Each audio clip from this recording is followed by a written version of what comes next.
Welcome to Lesson 3 of Building a Basic Website. I hope you enjoyed our first week discussion of aesthetic and functional graphic design. We're going to get technical for a little bit, but don't worry, we'll try to make it as painless as possible, and soon enough we'll get back to your own website design. In the meantime, keep analyzing and bookmarking websites that you really like. Today we're going to talk about HTML, the superstructure of everything you see online. HTML stands for Hypertext Markup Language, and it was created in 1989. By itself, HTML won't do everything you want. It's more like the steel girding that holds up the building, while the fancy CSS facade gets all the attention.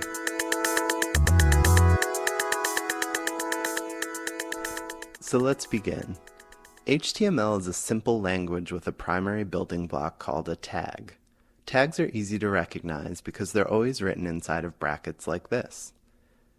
So if you look at this simple bit of HTML code, you'll see a couple of different tags: body, p, a, img, and so on. You can recognize them because they're in those brackets. You might also notice what's called a closing tag, which looks like the opening tag except there's a slash. Those opening and closing tags surround the actual content itself like parentheses. That content is what you see on the screen in most cases. Together we call the opening tag, the content that comes in between, and the closing tag an HTML element. HTML is a nesting language like those Russian doll toys. That means tags and elements can and do go inside of other tags and elements. That's how this language works. What are those things in the tag with the quotation marks? Those are called attributes, and they're like adjectives that add some specific detail to the tag itself. We'll talk more about those a little later. Attributes are always written inside the opening tag.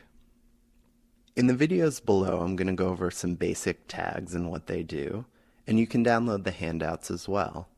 But before that, I want to talk a little bit about the difference between HTML5 and generic HTML. HTML5 was introduced a few years ago, whereas the version before had been introduced all the way back in 1999. HTML5 is the future, and it's already viewable by a significant majority of browsers, including mobile. It allows you as a web developer to incorporate much more interactive web experiences, though many features are going to be beyond the scope of our class.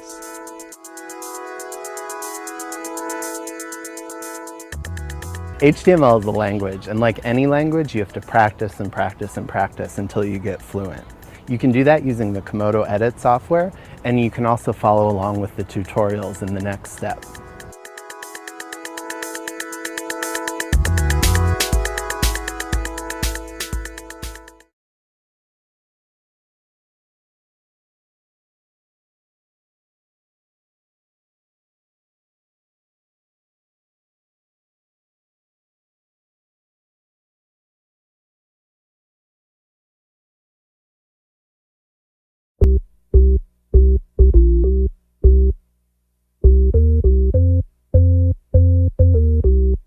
Let's go over some basic tags together, and of course you can also download and use the handout that I've provided to work with HTML.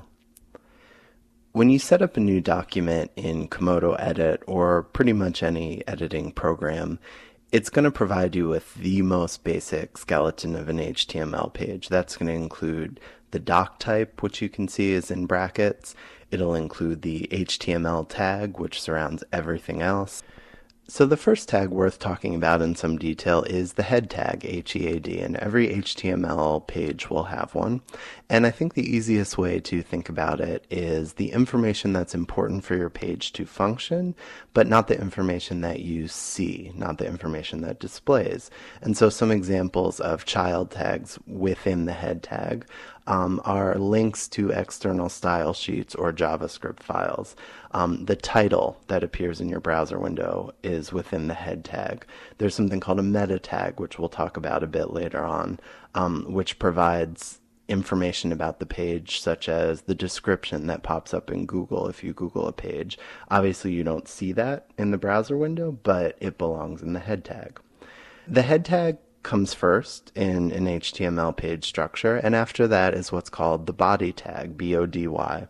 And the body tag is what you do see in that browser window. So easy rule is if you want something to appear on the page, you need to make sure it's written inside of the body tag. So what are some common tags that you would write content with? The first one is the paragraph tag, P. This is the most common way to present text online. You'll use it a lot. Sort of a cousin of the paragraph tag are H1 through H6. So H1, H2, H3, H4, H5, H6. And these at one point back in the 90s had built-in values. So H1 was bigger than H2 and H2 was bigger than H3. They still do, but that's not how you'll use them. You'll use them instead as ways to divide up your text a little bit. The next tag to talk about is A, and A stands for anchor, but you're much more likely to think of it as a link. And for an A tag to work as a link to an outside website or to another page on your website, it's going to have an attribute href, So href equals where the link is going. IMG is the image tag, and it is almost always associated with several distinct attributes. Source is one, that's src equals quote, and then where the source of your image is in your project folder. Alt, A-L-T, equals quote, is a way of giving that image a name, and that's something that's useful for people who perhaps can't see very well and they use certain programs to read web pages in that way. And almost always images have a height and a width attribute, both of which are in pixels.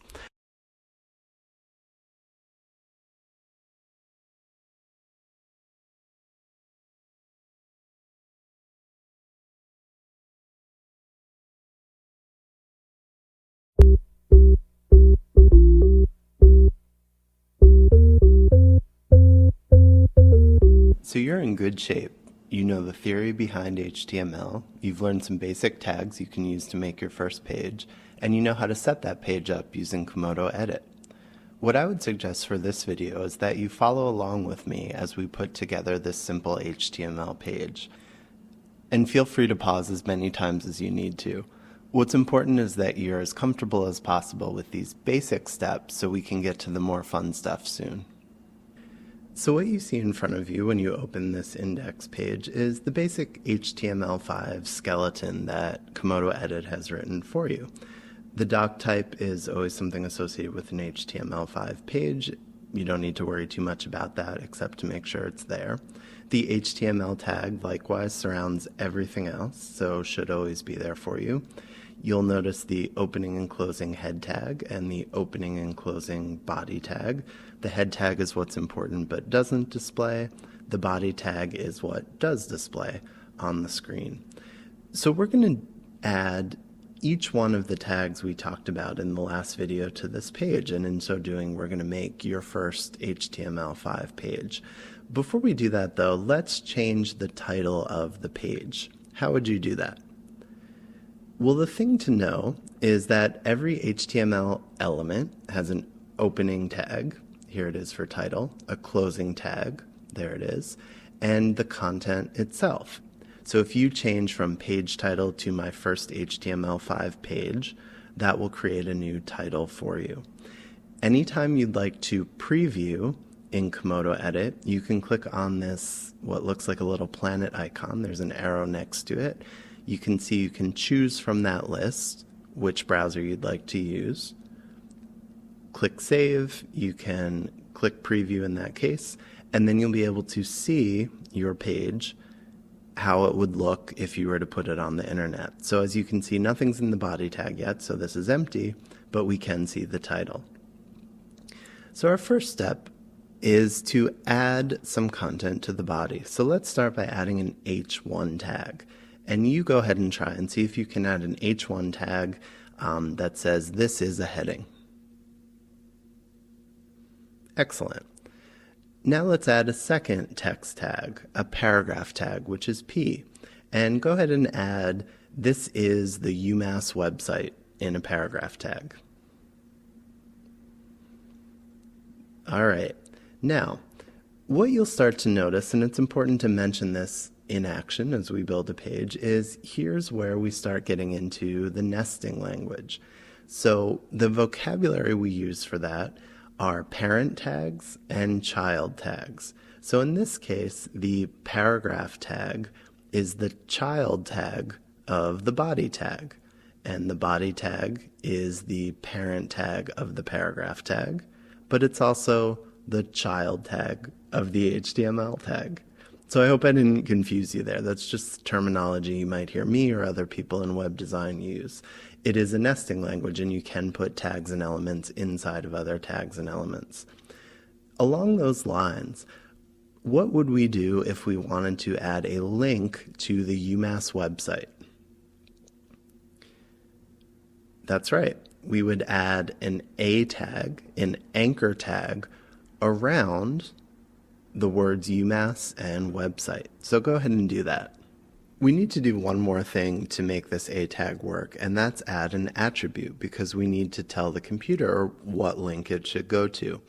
For A tags, the attribute you use to do that is called href, H-R-E-F.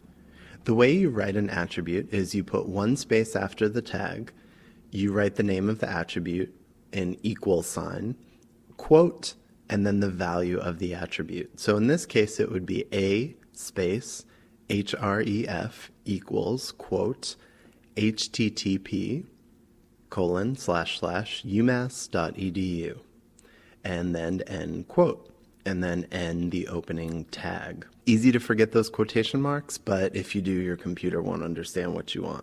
That HTTP is important. That's what creates an external link to a website. Finally, we're going to add an image tag to the page. Now, the IMG image tag is slightly different than some of the other tags we've talked about, and that's because it doesn't have a closing tag. Meta is similar. Most tags do, IMG doesn't. So we're going to type that in, IMG, and image has a series of associated attributes with it. The most important being SRC, which is source, the source of the image. You're telling your computer where it should go to get the image. So what I've done is provided you a picture I took of UMass in spring that you can find at this URL that you see on the screen. What we can do is we can put that image into our page in two different ways. And in so doing, we can use that to talk about file paths, which sounds pretty boring, but is really important to making your pages function properly.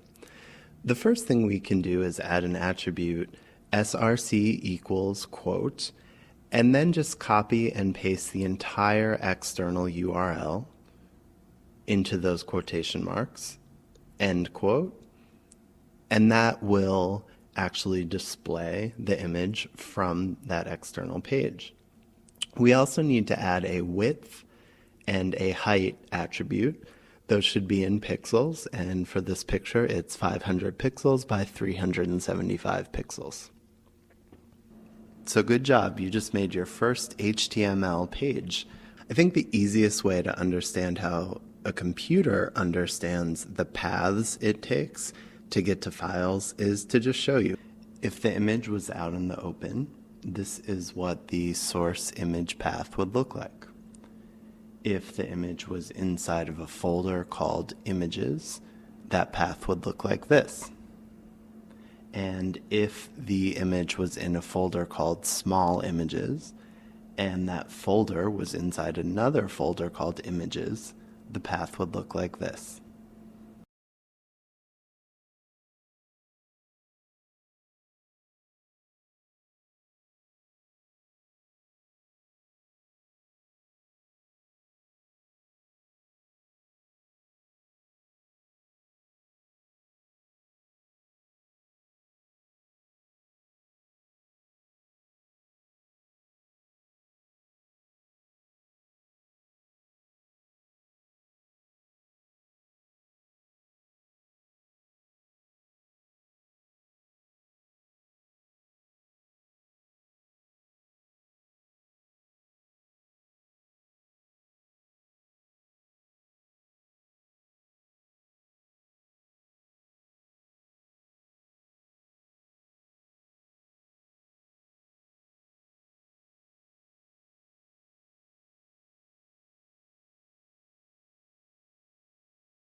Let's talk about two HTML elements that come as a package deal with parent and child tags.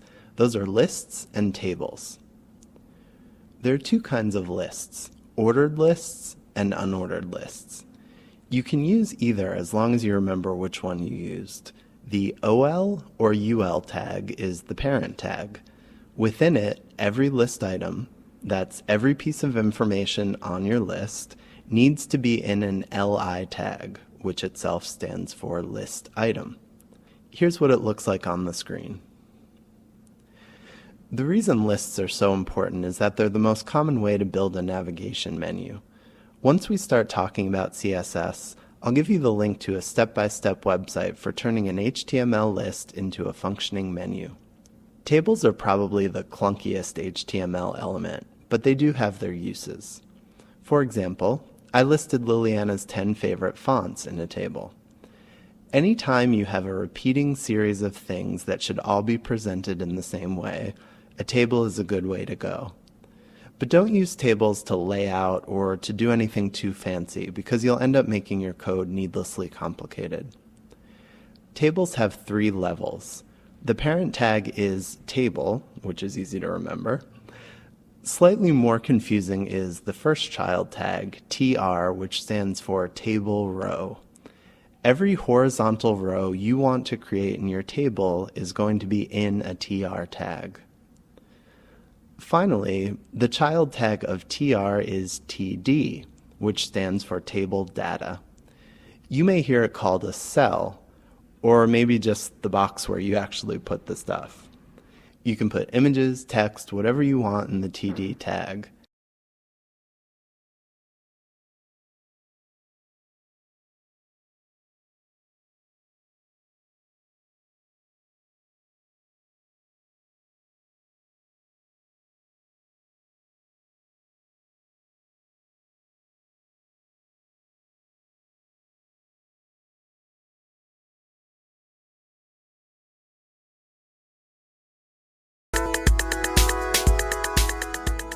Another extra you may want to include on your page are links to your social media accounts. All of the major social media players have what's called a developer section that lets you add the icons. Another extra you may want to include on your page are links to your social media accounts. All of the major social media players have what's called a developer section that lets you add the icons and widgets you're used to seeing around the web. Let's start with Twitter. To embed your feed, first click the wheel icon in the top right and choose Settings. When the page loads, choose Widgets from the menu and click Create New. You have some options to configure. The Twitter widget automatically sizes to the width of the parent element, so you only need to set the height. Click Create Widget and some HTML will pop up. Paste that into the element where you want it to display on your page, preview, and you'll see the Twitter feed, which will update automatically as you tweet. Facebook has a developer section with different options too, all of which you've seen on different sites. So does Pinterest and Tumblr and most other major social media sites. You now have the experience to work these widgets into your own site without too much difficulty.